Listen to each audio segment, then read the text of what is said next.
సమాచారం. వాట్సాప్ ఛానల్లో జాయిన్ అవ్వండి. అన్ని విశేషాలు ఎప్పటికప్పుడు తెలుసుకోండి. మనం గమనిస్తే గురుగారు, బొడ్రాయి అని కూడా అంటూ ఉంటారు. గ్రామం నడిబొడ్డున ఉంటున్న బొడ్రాయిని, మరి ఆ రాయిని కూడా దేవతా స్వరూపంగా భావిస్తూ ఉంటారు. మరి ఆ రాయి స్త్రీ దేవత, పురుష దేవత?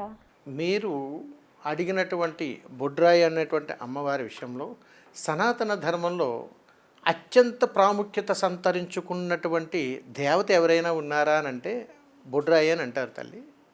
ఒకప్పుడు నానుడి కాలంలో గ్రామం మొత్తం కూడా కొలతలు వేసి గ్రామ నడిబొడ్డున ఒక శిలను ప్రతిష్ఠించేవారు. దీనిని నాభిశిల అని అంటారు. నాభిశిల. ఈ దేవతకు ఒక పేరు కూడా ఉంది తల్లి. ఆవిడను శీతలాంబ అమ్మవారు అని అంటారు. శీతలాంబ అమ్మవారిని ఆరాధించడం కానీ మొదలు పెడితే ఆ గ్రామాలలో ఏ రోగాలు ఉండవు తల్లి. ఇదంతా కూడా అంతరించిపోతున్నటువంటి ఇప్పుడున్నటువంటి ప్రస్తుత కాలంలో సరైనటువంటి అవగాహన రాహిత్యం వలన మాత్రం వాటి పూజలు నోచుకోకపోవటం వలన చాలా చోట్ల ఈ శీతలాంబ అమ్మవారికి ఎలాంటి పూజలు నోచుకోకుండా ఎలా పడితే అలా ఉంటున్నాయి. ఆ గ్రామాలలో ఖచ్చితంగా విపరీతమైనటువంటి రోగాలు మహమ్మారిగా మారి దహించి వేస్తూ ఉంటాయి. అప్పుడు ఒక పురాణ కథల్లో కూడా చెబుతారు తల్లి. అంటే మనకు కథల ఆధారంగానే చాలా వరకు విధి విధానాలు మనం ఆచరణ చేస్తూ ఉంటాం. కానీ ఇక్కడ సనాతన ధర్మంలో మన పూర్వీకులు దేవతను ఆరాధించేటప్పుడు ఎక్కడైనా దేవాలయాలకు వెళ్ళాలంటే ఊరు అంతా కూడా కలిసి వెళ్ళేవారు. పూర్వకాలంలో ఆ ఊరంతా కూడా నిర్మానుష్యంగా ఉండేది. ఎక్కడికి వెళ్ళారు ఈ గ్రామస్తులందరూ అంటే దేవతను దర్శనం చేసుకోవడానికి వెళ్ళారు. నాటి కాలంలో ఉన్నటువంటి మనకు పెద్దలు ఇచ్చినటువంటి వరం ఏమిటనంటే అక్కడ దాకా వెళ్లకుండా ఇక్కడే అమ్మవారు వెలిశారని చెప్పి అమ్మవారి స్వప్న దర్శనం ఇచ్చి ఈ ప్రదేశంలో నేనున్నాను, ఈ చెట్టు కింద నేనున్నాను, ఈ పుట్టలో నేనున్నానని చెప్పి ఆ గ్రామంలో ఎవరో ఒకళ్ళ అక్క స్వరూపంలో అక్కమాంబగా పలికించి, ఇప్పుడు మనం వారిని వాక్కు దేవతలు అని అంటారు, అంటే సమ్మక్క సారక్కలాగా. ఇలాగా ఎందరో మంది సనాతన ధర్మం కోసం ఎన్నో రకాలుగా మనకు దారులు చూపిస్తున్నటువంటి తరుణంలో ఒక శిల రూపంలో మనకు దర్శన భాగ్యం కలిగించినటువంటి స్వరూపాలు వీరు.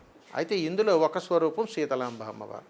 శీతలాంబ అమ్మవారు అమ్మవారా అయ్యవారా అని అంటే గ్రామ దేవత శీతలాంబ అమ్మవారు అమ్మ స్వరూపమే కాబట్టి ఎలాంటి సంకోచము లేదు. అందుకని శీతలాంబ అమ్మవారు బీజాక్షరాల సంపుటి కాబట్టి 96 రకాల రాక్షస స్వరూపాలను 108 రకాల ఉగ్రభూతాలను ఊరు నుంచి తరిమి కొట్టడం కోసం అమ్మవారు శీతలాంబ అమ్మవారికి అవతారమెత్తి అర్ధరాత్రి పూట సంచారం చేస్తూ ప్రతి ఇంటిలో ఉన్నటువంటి కుటుంబ సభ్యులందరికీ కూడా సంపూర్ణ ఆరోగ్యప్రదాయినిగా అమ్మవారి అనుగ్రహాన్ని ఇస్తూ గ్రామ నడిబొడ్డులోనే వెలుస్తుంది ఈ శీతలాంబ అమ్మవారు.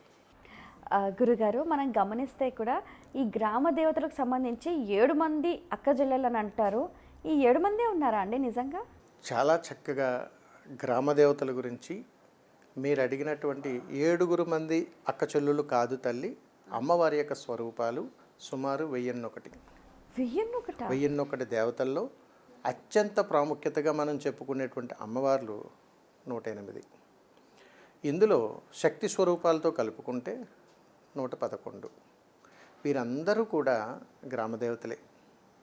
ఈ గ్రామ దేవతలందరూ కూడా పరమార్థం ఒక్కటే తల్లి, గ్రామాన్ని సంరక్షించటమే, గ్రామానికి ఆయురారోగ్యాలు ఇవ్వటమే, గ్రామానికి సుఖ సంతోషాలు ఆయురారోగ్యాలు భోగభాగ్యాలు ప్రసాదించటమే వీరి యొక్క కర్తవ్యం.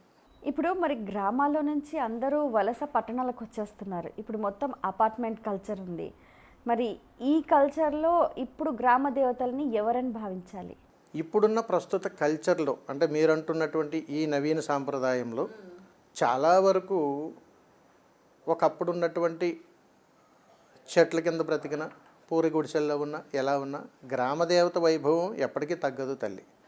మనం నివసించడానికి మనం ఏర్పాటు చేసుకున్నటువంటి మనకు కావలసినటువంటి అవసరాల రీత్యా ఏర్పాటు చేసుకున్నటువంటి విధి వైపరీత్యమే తప్ప గ్రామదేవతలు ఎప్పటికీ కూడా ఒకటే స్వరూపం. ఎక్కడుంటారు వీళ్ళు అని అంటే ఊరు అవతల మాత్రమే ఉంటారు. ఎందుకంటే ఊరిలోనికి ఏ ఉగ్రభూతాలను కూడా లోపలికి రాకుండా ఆపగలిగేటువంటి ఏకైక శక్తి స్వరూపం ఎవరైనా ఉన్నారు అని అంటే అది గ్రామదేవత. ఈ అపార్ట్మెంటుల్లో ఉన్నా డాబాల్లో ఉన్నా మనం ఊరు విడిచి వెళ్ళిపోయినా తిరిగి ఆఖరికి మళ్ళీ మనం మన స్వగ్రామానికే చేరుకోవాలి తల్లి.